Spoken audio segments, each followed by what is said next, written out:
how to remove audio from your video in CapCut. So hello guys, welcome back to my YouTube channel. In this quick tutorial I'll be discussing about how you can easily remove your audio from your video using CapCut.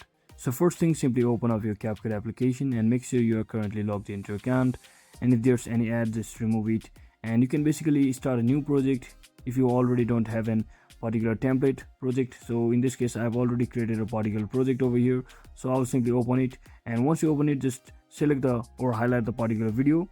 And once you highlight the video, you should see the volume option at the bottom of your navigation bar. So simply tap on that and you can basically decrease the video volume to 0, and you can just tap on right button over here. And let me just quickly play it once again so that you can get the confirmation that the audio has been removed.